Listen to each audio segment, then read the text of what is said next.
Good evening. This is Justin Ford in the studio for From the Frontline. Tonight we are considering and celebrating the incredible legacy of missionary Erlo Stegen, who at the age of 88 completed his earthly ministry and entered eternity 1 week ago on Tuesday, 26th of September. Dr. Peter Hammond, the founder and director of Frontline Fellowship, was on a mission to KwaZulu and arrived at KwaZulu Mission that very day. Dr. Hammond, how did you come to hear about the news of Erlo Stegen's passing, and what did you find on arriving at KwaZulu Mission? Well, I'd been invited up to speak at the National Alliance for Life conference organised by Doctors for Life, and of course I had no idea anything like this might happen, but I chose to come a week earlier than the conference, so I felt very strong burden to book my ticket for Tuesday. I didn't know why at the time, but when I arrived, I was told that as I arrived flying from Cape Town, they said, Uncle Erlo is before the great white throne of God right now. And as I came to the home of the Stegens at KwaZulu Mission, the children, the grandchildren, and many friends and co-workers were on the lawn outside Uncle Erlo's house. And one of the co-workers, a Zulu man, said to me, "God has sent you to comfort us. Please come speak to us." So as I arrived, literally within minutes, I was speaking to the family and friends and co-workers. And well, the emphasis I could make was that our Lord Jesus Christ wept at the tomb of his friend Lazarus, and he reminded Martha that her brother would rise from the dead. And Martha acknowledged that she knew that he would rise from the dead on the last day. And Jesus replied, "I am the resurrection and the life. He who believes in me shall live, even though he dies."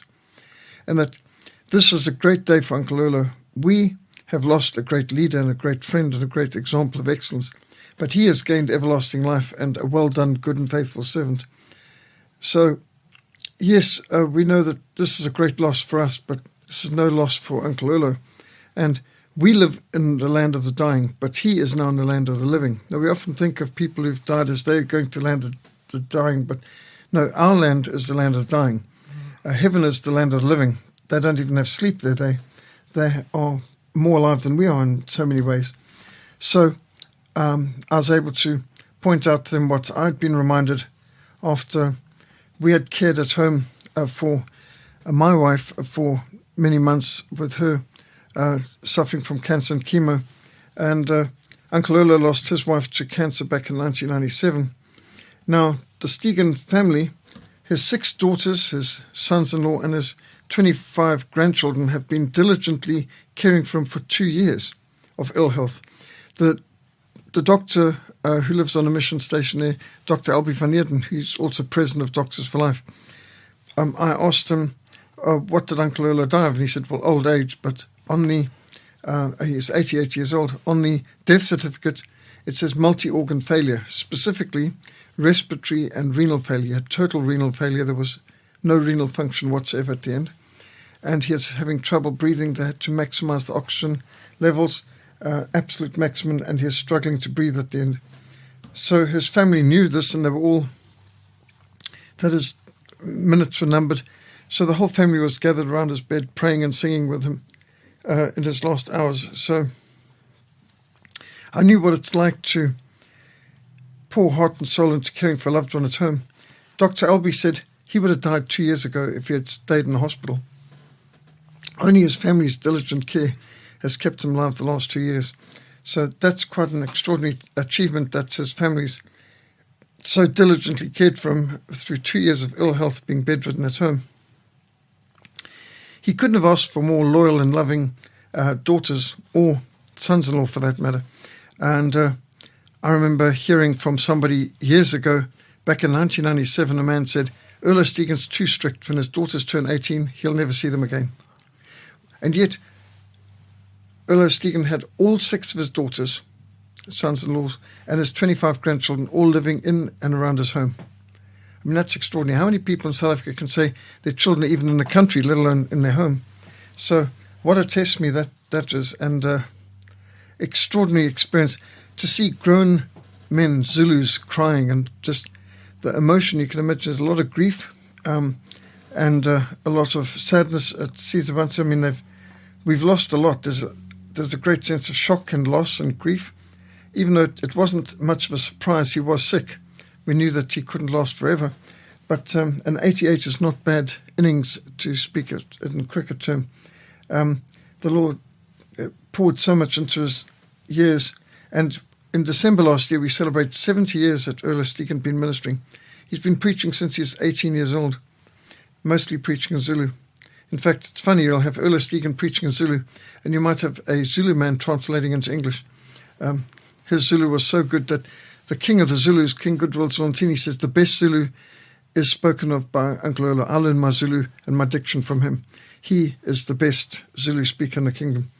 And so Erlo Stegen is an extraordinary person, and you could just see the whole of the mission stations affected. People are pouring in, coming from far and wide, from the Zulu royal family, the Swazi royal family. He is the most important Christian leader in that whole region area. And all of KwaZulu's come to a standstill. And I would say that the funeral coming up this Sunday will be probably the biggest event they've seen in many years, maybe even eclipsing that of when the king died. Yeah, that's very interesting.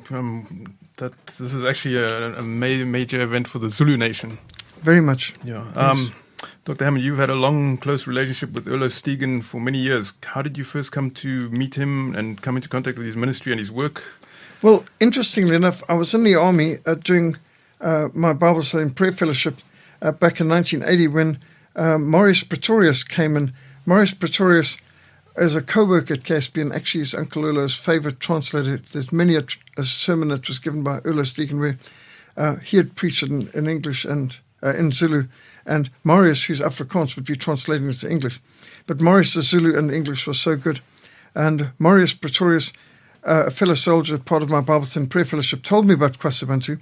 He had come to Christ just 6 months before at KSB. He'd been a theological student studying for the ministry of the Dutch Reformed Church, but he came to full faith and surrendered to Christ through the ministry of KSB. And I must admit, while I liked and respected Maurice very much, he is an excellent Christian, tested me at our Bible study fellowship in the 6th South African Infantry, but I couldn't really believe what he said. It just sounded too good to be true, and I was super skeptical.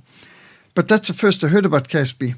But then in 1986, I received an invitation from Erlo Stegen to come and speak to their parents' conference that was starting in January the 1st, 1987. So 1987, I flew in to Durban and was driven up to KwaZulu Mission, and that's the first time I met Erlo Stegen. And he was the first response he gave to my first presentation was a rebuke.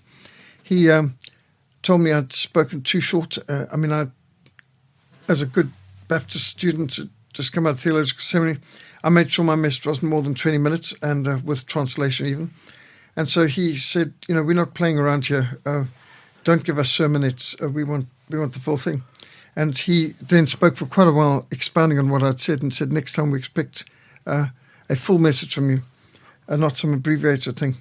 And so that was first input from him. But then Erlo Stegen was so thoughtful. He organized his pilot to fly me on their little Cessna plane to a couple of the battle sites around KwaZulu, because he knew my interest in history. So we went to Dingaanstad, Ungungundluvu, Ulundi, and a very interesting, well worth, good opportunity. And he was so thoughtful in different ways, but I got critical feedback regularly at night, sitting around the kitchen table on my messages and so on. And at one point I was rewarded by him saying, you're developing into a powerful preacher. And he would give criticism and critical feedback, but he could be encouraging too. So, yes, so we date back to 1987. I've been going to KSB a lot, every year since then, sometimes for multiple times a year, and sometimes I was there for a month at a time. And my wife's family knew the Stegens even before that too. And so Bill Bathman had been going to KwaZulu for a while, so they knew them as well, and Lenora knew KwaZulu before I met her too. So our family on both sides was very involved with them. In fact, my daughter Andrea took her first steps at KwaZulu Mission at 11 months old, and she was the only member of our family who could go running into Uncle Erlo's room, jump on his bed or into his lap if he was in a chair, and none of the rest of us would dare do that, but she had that kind of relationship with the family that they just accepted her like one of them. So that's 36 years. Yes. Relationship. Okay. Dr. Hammond, what is Dr. Erlo Stegen's church background, and how did he come to found Kwasi's Ubuntu? Well, it's a fascinating story, and I thought I knew a lot about Kwasi's Ubuntu's history because I've been going there for so long, and I've read books like God Amongst the Zulus by Kurt Koch. But the book that's come out recently, Bondservant of Christ by Elfriede Fleischmann, gives us the historic background going back to 1808.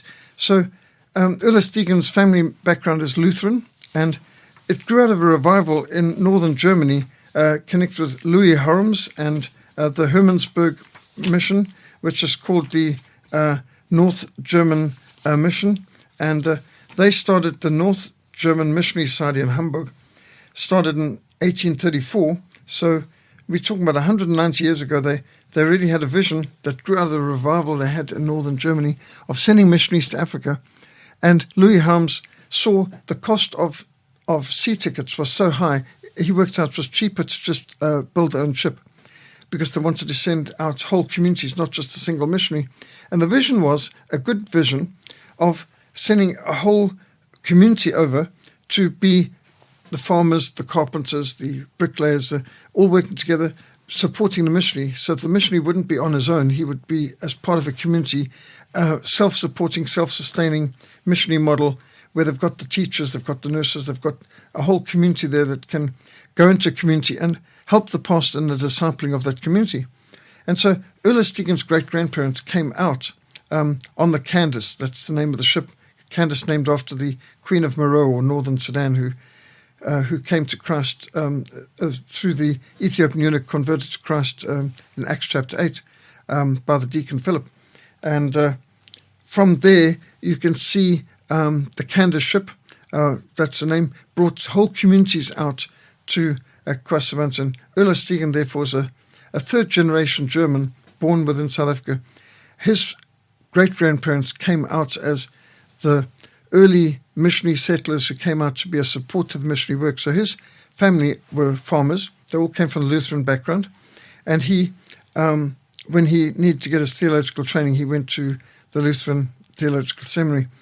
So that's the denominational background. That's so fascinating to see this whole history. And when we look at the history in Bondservant of Christ, you can see the names of the great families at Kwasi's Ubuntu who are today the pillars of the co-workers, make it all work. They're all descendants of these missionaries who were sent out from Germany on the Candace back over a century and a half ago. So dating right back to 1834, with the start of the North German Missionary Society, we've seen these families coming over and whether you're talking about the Engelbrechts, all the different well-known names there, the Justers and so on, the Witthofs, they've come from these families that were sent out by Louis Harms to be a blessing in Africa. Their missionary models, such a good missionary model that Kwasi's Ubuntu has built into certainly the biggest and probably the most effective and productive missionary station in all of Africa. Did he study it in Germany at the theological seminary? No, there was a Lutheran seminary in South Africa. We've got a strong Lutheran base in especially KwaZulu-Natal. So Erlo Stegen came from a Lutheran background, which also explains why their Sunday morning services are 11 a.m. Martin Luther was a major late nighter, and 11 a.m. was the latest he could have a Sunday morning service. So I think it Kwasi's Ubuntu, they found it suits him, because the dairy farmers and so on all have a lot of work to do first. And so this is the earliest they can gather for church normally. So many of their people are from farming families.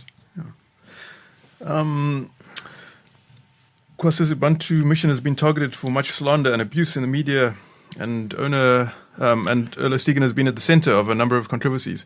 What do you know about these controversies, and what is your conclusion about this? Yes, well, there's a very nasty media group called News 24 that we call Fake News 24/7, and the editor there had a title, Controversial Cult Leader Dies, which is extremely false news and extremely unkind, and quoted one of these nasty dissidents who hate KSB, Erika Borman, as saying the world is a better place without Erlo Stegen, prays that he gets no peace and no rest.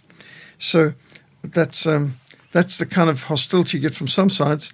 So there are some people who really hate Kwasabuntu and hate Uncle Erlo. And I think the best answer to that is the book A Journey to the Truth, The Case of Kwasabuntu Mission by Gerda Potgieter. Gerda is the editor of Devoted magazine. She normally just focuses on good, uplifting testimonies, but here she did real investigative journalism to get to the heart of all the attacks on KSB, and found that basically there's a lot of greed, there's a lot of malice, there's a lot of jealousy, and there's some family squabbles and people trying to gain control of an extremely successful, productive farm and bottling factory and ministry, that there's people who involved in a power grab and attempted hostile takeover of the mission who've been trying to slander him to make possible land invasions and seizing of these extremely profitable businesses and ministries that have been developed up over the years by Erlo Stegen's sacrifice and hard work. So my understanding of these attacks is that they are slander, they're unjustified, and they're malicious, and there's really a campaign against them. And I went to bat for KSB back in 2020 when News 24, Fake News 24/7 started their attacks, because I knew some of the players involved in the battles, and some of the accusers, I knew their backgrounds were quite nefarious. So, for example, one, Muzi Kaneni, who is the source of quite a lot of the controversies and who's also been accused of a lot of the sexual abuse cases, that he, by his own estimation and testimony, was a false Christian who pretended to join KSB back in 1978 because the ANC told him to join it. So he's a spy for the ANC. In 1994, when Mandela became president, Muzi Kaneni left KSB and joined National Intelligence Service. And he's now in jail for murder. And his job apparently was to slander and destroy anybody that the government wanted targeted. So that was one of the sources of a lot of the nonsense. Another one was Kursi Hrif, who, by his own testimony, was a spy asked by military intelligence under the National Party government to infiltrate KSB and report back to the security police. So you had two spies from two sides who are the key players in these attacks on KSB, which I think, conflicts of interest and so on, but know where they come from. I also knew this Erica Bornemann, or at least I know her sister, who's married to my good friend Marius Pretorius, who's the first person who told me about Kwasabuntu Mission. And so I know the nieces and the sister and the mother of one of the biggest attackers on the mission, and they say what she's saying is lies and it's so dishonest and so unbalanced and so on. So because I knew enough from my personal context, I had to speak up with what I knew and defend our friends against this unjustified slander and this malicious campaign. And really it was character assassination that was going on. So it's an extraordinary campaign of hate and slander, and against one of the most outstanding missions in Africa that's doing so much good. In fact, I've asked a political leader a while ago, we had Kenneth Meshu of the ACDP, African Christian Democratic Party, at our mission. I said, Dr. Kenneth, do you know any government department that's doing more to actually help people on the ground, uplifting them, providing jobs and helping people in need and education and so on, than Erlo Stegen, his co-workers in the Kwasabuntu Mission? He said, I don't know any government who's doing more to help the people on the ground than Erlo Stegen. Forget about departments. So I think that's a valid point right there. By their fruit you'll know them. In the many years of your traveling to Kwasabuntu Mission, what have you observed, Dr. Hammond? Well, let me give you an example of the kind of generosity, hospitality that's just so extraordinary there, because you see hard-working people with a real strong Protestant work ethic, which is exactly what was taught by Martin Luther, the need for Protestant work ethic, and you see it at work at Kwasabuntu. It's a real tribute to the Lutherans who founded them, the vision of Louis Harms, the vision of the North German Missionary Society, and the Protestant Reformation itself. Back in 1992, I was traveling with my wife, Lenora, and our first child, Andrea, who was not even 1 year old yet. She was only 11 months. And as we were traveling up to KSB, our car's engine seized in the middle of the Karoo. It was the middle of summer, boiling hot, January, and the engine just seized near the Three Sisters Mountains. about 560 kilometres out of Cape Town, 1,000 kilometres before Kwasibantu. So I, of course, back then there's no cell phones or anything like that. Write a note, pass it to a car passing by. AA later came and towed us to a nearby town and tried to get things fixed. It was beyond their capabilities, the whole engine seized. And so towards the end of the day, I get into one of these red ticky boxes. We actually put money in and phoned Kwasibantu Mission through the reception. That's back when it had a switchboard, really dates things. And I had to leave the message, sorry, I'm going to be late for this conference tomorrow. And it was Chell Olsen who picks up the phone, and he said, just 1 minute. And literally a minute later, he is back, and he said, Uncle Erlo says, wait right where you are. He's sending his driver and car to fetch you. Now, we were 1,000 kilometres from Kwasibantu. Yet within a few hours, we had a farmer from the Free State, Gideon Jacob, suddenly turned up with his Mercedes, and he towed my car 280 kilometres to his farm in Smithfield. So he's towing car. Lenora and my daughter are in the Mercedes with the farmer, Gideon Jacobs, who's running the Kwasibantu Mission at Smithfield in Orange Free State. When we get to his home, his wife's got a meal prepared. So as we finish the meal, Erlo Stegen's driver turns up with his car at the door. We bundle in and we drive through the night. As we arrive at Kwasibantu Mission the next morning, as we go through the gate, the sun's rising. I made my meetings. I didn't miss a thing. I was able to go straight to it. My wife and daughter could go to bed because it'd been a pretty sleepless last few nights, but I didn't miss a beat. But who would send their car 1,000 kilometres out of their way to fetch you? And that's not the end of the story. Within 2 weeks, as the 2 weeks was over and we were about to finish, Gideon Jacobs let us know that the car's engine had been repaired and fixed and so on, and if we could so I sent one of our people up to pick up the car and bring it back to Kwasibantu. So by the time we finished, my car was fixed, ready to roll, and all the rest of it. Good for another couple 100,000 kilometres, new engine, basically. Now, that sort of thoughtfulness, the Stegen family, absolutely amazing, but the generosity of Uncle Erlo. And I have met so many people just in the last week that I was up in Kwasibantu, people who said, Erlo Stegen paid for my education. Erlo Stegen paid for my driver's license, enabled me to get he climbed he dug the grave for my father, and he is in the grave there helping take the body in the coffin. And Erlo Stegen picked us up when we were sick and on the side of the road.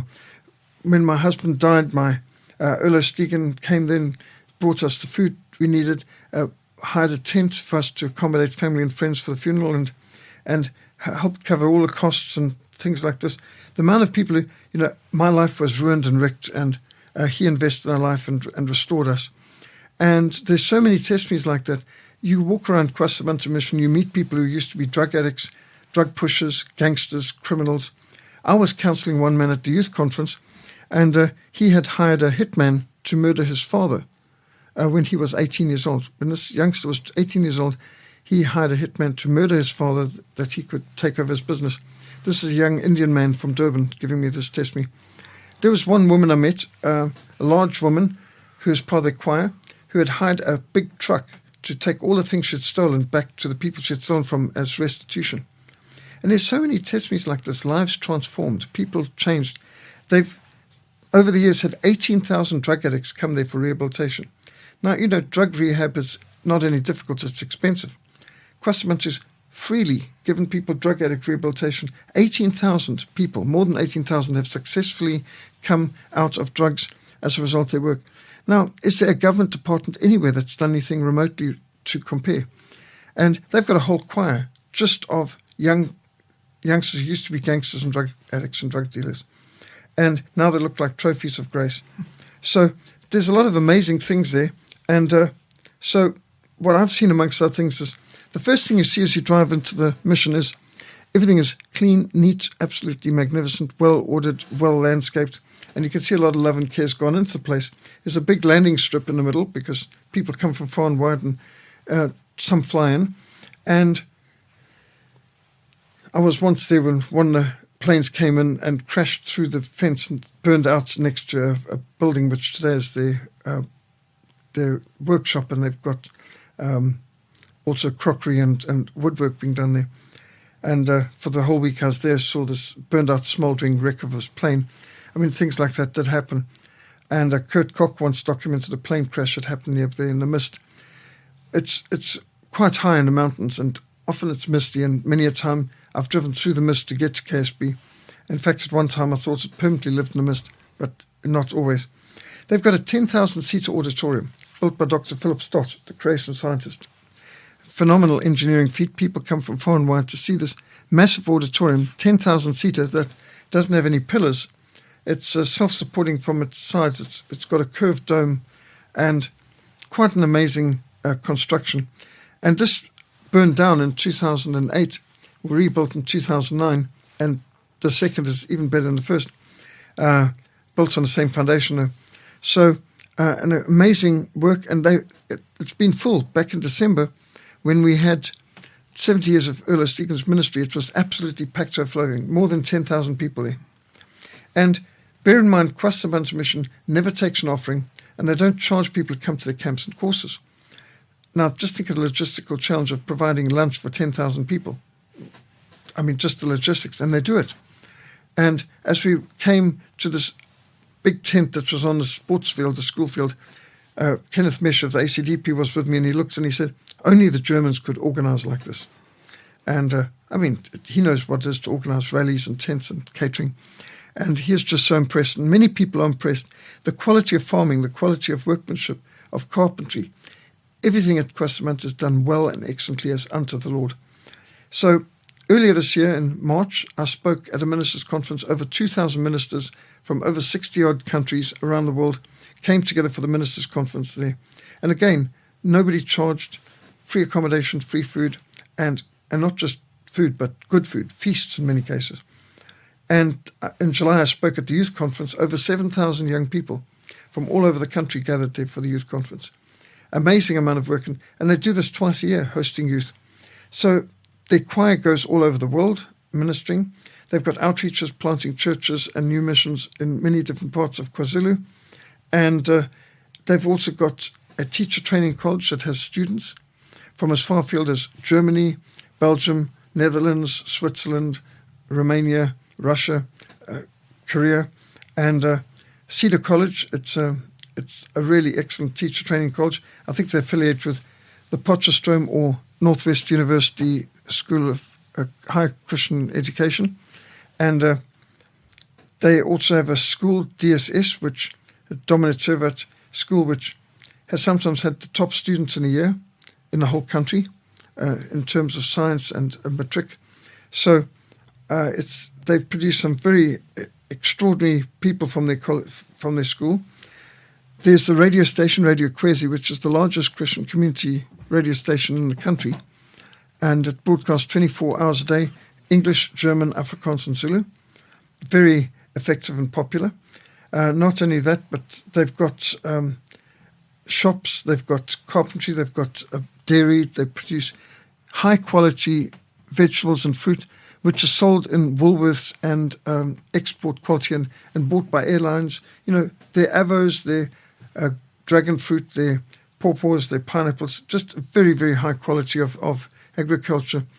And everything about their businesses there is so excellent. What's also amazing is they've got the largest water bottling plant in the country. And they're the market leader, Aquila. When the original owner of the land sold the property in 1970, he said he was selling because there wasn't enough water there for his cows. Well, now they're bottling thousands of litres of water a day and selling it all over the country. And they've got 3 top-class springs which are pumping out at such a phenomenal rate. And it's some of the purest water in the country. And what's funny is you've got companies like Coca-Cola wanting to get into this market, and they went all the way around Kwastaband with different farmers around to dig down to see if they could find a similar well point or spring. Even close to the border, they can't find it. It's like Kwastaband just happens to be on the spot of the best quality water in the country, and Aquila is the market leader. And that bottling factory is a source of a lot of employment, of course, and the funding from that has also enabled them to help people when people are caught in disasters, when there's been floods, when there's been the riots, in KwaZulu, Quilla's often been out there helping families and communities when they were in the lockdown lunacy, helping people who were without jobs and in dire straits and disadvantaged communities. So they are using this as a means of helping many more people. So what I've seen is a lot of productivity and a lot of fruit for the gospel. Yeah, what impressed me is a photograph of either the bottling plant or one of their produce plants, and it said they had a huge sign for the workers on the wall, and it says, "The customer is king." Well, that's a free market attitude, because in a socialist attitude, the customer's an irritation and an interruption to scrolling through their cell phone or having a tea time or whatever. And yes, so the attitude should be, how can I help you? And we'll make a plan. Whereas the government's attitude is, it cannot be done. And come back later, and the man with the key's not here. Yeah. Your family and the Stegen family have a lot of contact. What have you experienced in your interactions as families? Well, my youngest, I should say my oldest daughter, who was the youngest at the time, Andrea, she always had such good reactions to them. She was able to go to them to the beach. She was able to go with them in family events and join them around the table. And Erlo Stegen accepted her so much that she could literally run into his bedroom anytime. And none of us would dream going in without knocking and being invited and so on. But the Stegens lost their mother. Uncle Erlo lost his wife, Auntie Kay, 1997, to the same kind of cancer that got my wife later.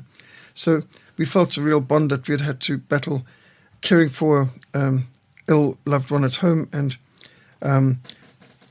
there was a lot of immediate understanding there. So when we cared for Lenora in her last months, the first people to reach out to us when Lenora passed away were the Stegens. They sent missionary co-workers to our home that, in fact, we were still carrying Lenora's body out and giving her a pedal honor guard when they arrived, and they parked at a respectful distance and later came with all kinds of food and prepared meals so that we didn't need to worry about that. And they understood what we were going to go through. So when Erlo Stegen heard I was looking for a farm to bury Lenora and offered their farm in Franschhoek, and they were so thoughtful and so helpful on so many different levels, even offering to and running the meal. They catered for the whole supper after the funeral. They then recognized the costs I'd have when it came to the funeral and the burial and all the rest. So they provided money for that. They were just thoughtful on every level, right down to some of the Stegen daughters coming down and bringing gifts for the grandchildren, knowing what were age-appropriate gifts for boys that would help them while they're grieving as well. And just the thoughtfulness on every level. In fact, when I've gone back to KwaZulu Mission, they're so concerned when I got kidney stones or stroke. They were so concerned that I come and stay there, that they can help see me healthy again and protect my time and keep me safe from interruptions and so on, so that I could recover from these things. So sometimes I feel like I feel more at home sometimes in a Stegen home than I do in my own, and more loved by their family than even by my own. It's just, they are such a loving, supportive Christian family. It's a privilege to be considered part of them. And in fact, I've just had Dr. Albie van Heerden say to me that at that youth conference, I think it was 2016, when Uncle Erlo came forward after having me preach in a Sunday morning service where he is scheduled, but he had asked me to take it then. He came, he put his arm around me, and he said, the way he spoke about you as a man of God, he said, we recognize that Uncle Erlo had adopted you as one of his sons and that you're one of our co-workers too. So he was just reminding me of this when I was at the Doctors for Life conference in Durban. He was concerned that I was coming back to Cape Town after the conference and that you must be at the funeral. Uncle Erlo saw you as an adopted son, and I said, well, I've never missed. I'm committed. I'll be back next week. Make no mistake. But just the love that was poured out. Can also say, on 2 occasions, I went to the post office just before going on a mission to Europe, back in days when the Iron Curtain was up and we were smuggling behind the Iron Curtain. And as I went to the post box, there was an envelope in it with a whole lot of Deutschmark. Before the euro, there was Deutschmark. In cash in the envelope from Uncle Erlo.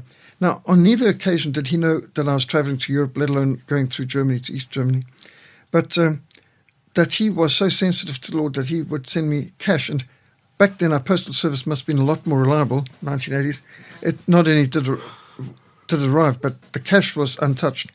So on 2 occasions, he sent through large amounts of cash to me through the post, which enabled me to do what God had called me to do on those missions behind the Iron Curtain.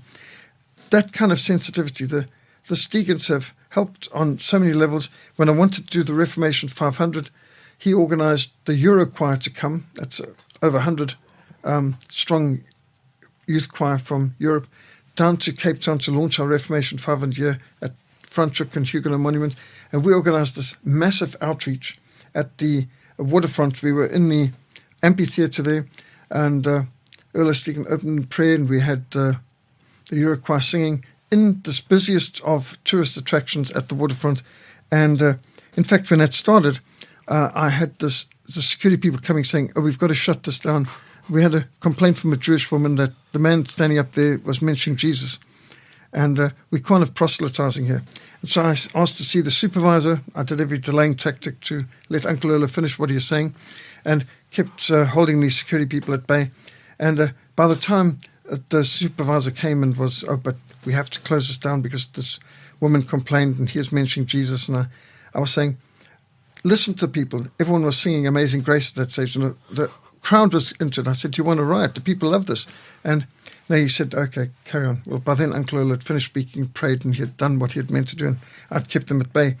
But we then were at the largest, oldest Protestant church in the Southern Hemisphere, the Strand Street Lutheran Church, with a Euro Choir for Reformation Sunday, and then in Frontline for the Reformation Day service, and we were at the Huguenot Monument with a Euro Choir, and then a concert in the Dutch Reformed Church in Frontline, which was all magnificent.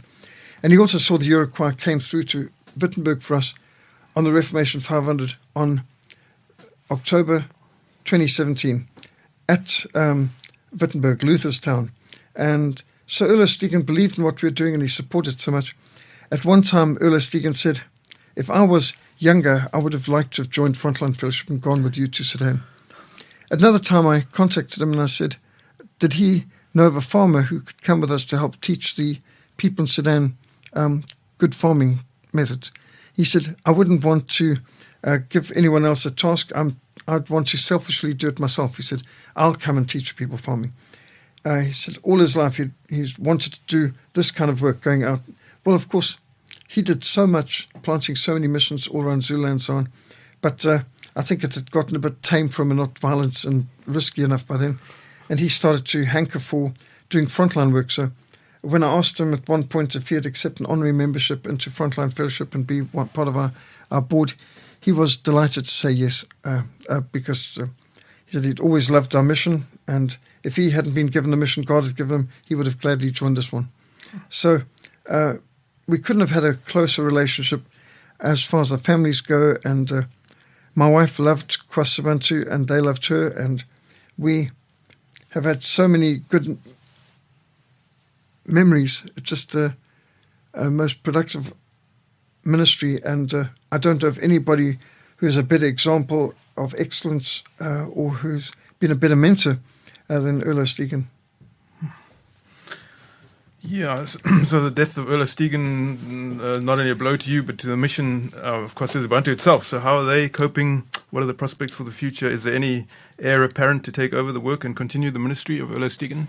No, there's no heir apparent, and let's face it, there's no one person who could ever take over what Uncle Erlo is doing. He's absolutely unique, not just one in a billion, but one in many billions.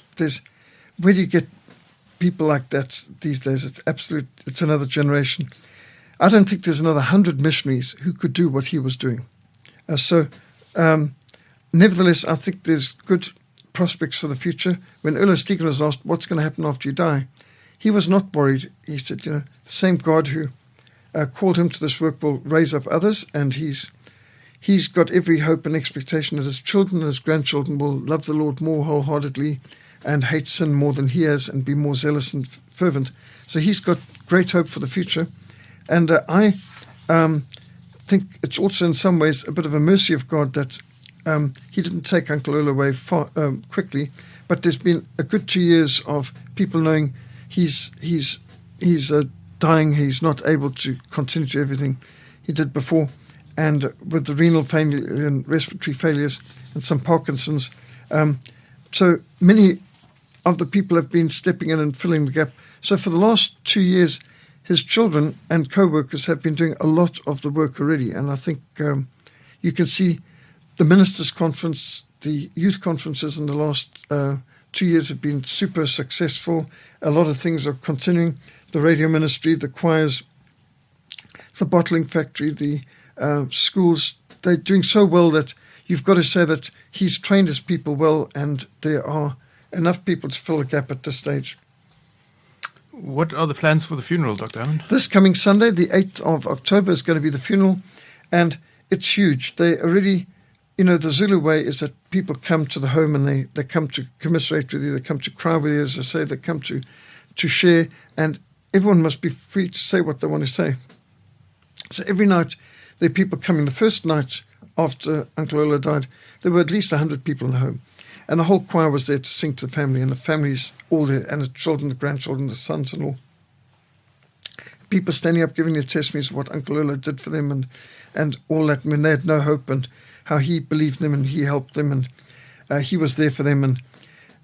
And it's an extraordinary thing, and every day I just saw more and more cars coming down the road towards Stegen home, and you sort of want to protect the children. They've just run a marathon of caring for an ailing father who is bedridden, and they should have the right to relax and mourn, because they must be physically, mentally, emotionally exhausted. That's how it is after you've been caring for a loved one who's ailing in your home. But the people are coming. So one thing the mission has done to help them is they've got a catering company in and convert the school hall into a dining room to cater for the people each night, because the first day the Stegens were catering for all the guests, and they'd be running around doing it all. Well, after that, at least lunches and suppers were being done at the school hall. They built another tent out on the landing strip, the airstrip, to accommodate people coming. They put another tent in the garden to accommodate people coming. And I mean, this includes everyone from the Premier of KwaZulu-Natal came the day after Uncle Erlo died, Wednesday morning, to give a tribute, and members of the royal family. There's just a never-ending stream of dignitaries, chiefs, pastors. I mean, people who are Lutherans and other different denominations coming through to pay their respects and show solidarity with the family. And this is going to continue right up until the funeral on the 8th. So on the 8th, the funeral is going to start at 10 o'clock in the morning at Kwasibanch at the main auditorium. And that I've already been to the cemetery where they've prepared are preparing the grave, the rockery and everything where Uncle Erlo will be laid to rest. And there's a lot of logistics that's got to take place this weekend. People are super busy. Just think of the logistics of catering for more than 10,000 people just for a meal. But there's so many other things they've got to think of too, practically. And so work is on the go to prepare for this. And we expect the Zulu royal family, the Swazi royal family, a lot of dignitaries of KwaZulu-Natal. Uncle Erlo is, without a doubt, the most important spiritual leader in all of KwaZulu-Natal. I would say in the country. I don't think since the days of Andrew Murray that there's been a minister of the gospel who's had such a huge spiritual impact. 100 years from now, people will be talking about Erlo Stegen like we talk about Andrew Murray today, or more, because it's such a broad ministry and it's gone so deep as well. Where can listeners learn more about the incredible life and legacy of Erlo Stegen? Well, on the www.ksb.org.za website, that's Kwasibantu Mission's website, ksb.org.za. And by the way, the funeral will be carried live on that website. So if people go to ksb.org.za website on Sunday, they'll be able to watch the funeral live streamed at 10 o'clock.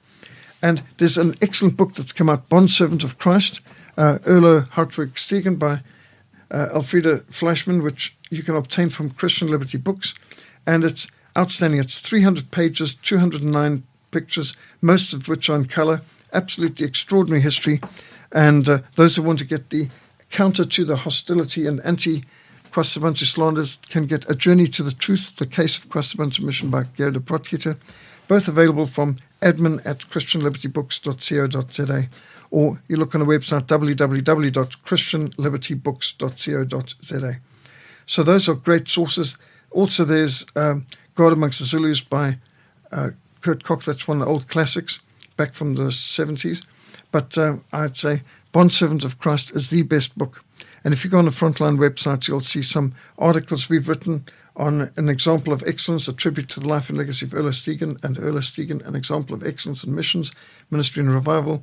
We've got quite a few pictures, and we've got links to different videos and to the KSB website. So that's all on the Frontline Mission SA.org website as well. Dr. Hammond, what do you think the future holds for Kwasibantu Mission? It's survived already now 60 years of revival and 70 years of Uncle Erlo's ministry. It's going to keep going strong. His 6 daughters, his sons-in-law, his 25 grandchildren, they're going to ensure the work's carried on. He's got over 120 co-workers. I think we might see more people won to Christ through the funeral and his testimony and the books and videos that come as people hear about the loss of this great man of God in our country than maybe even during his life. You know, it's said about Samson, when Samson pulled down the temple of Dagon, that he killed more Philistines in his death than he had in his life. And the ministry of Uncle Erlo is going to continue. A lot of his sermons are available on the ksb.org.za website and through the books and through the ongoing ministry. He still is speaking, so I think, make no mistake, the future for Kwasibantu Mission is still as bright as the promises of God. Bearing in mind that the founder of his family's mission from Germany, one of his great fears was rationalism and the Enlightenment. So bearing in mind that, what do you think Erlo Stegen would say to us today? The cost of disobedience is far greater than the cost of obedience. Yes, there's a cost of obedience, but the cost of disobedience is much greater. And Erlo Stegen regularly challenged us to do a thorough job of sin, repentance from sin and restitution. The deeper you lay the foundations, the taller the building can go. So if you want a blessed life, do a solid job of repentance, confession of sin, and restitution.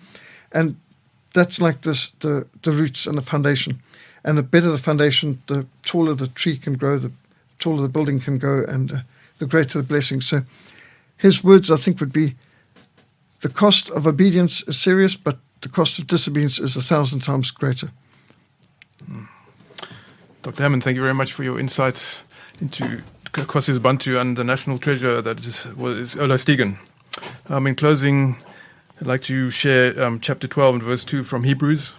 Looking into Jesus, the author and finisher of our faith, who for the joy that was set before him endured the cross, despising the shame, and has sat down at the right hand of the throne of God. Thank you very much for joining us From the Frontline. God bless and good night.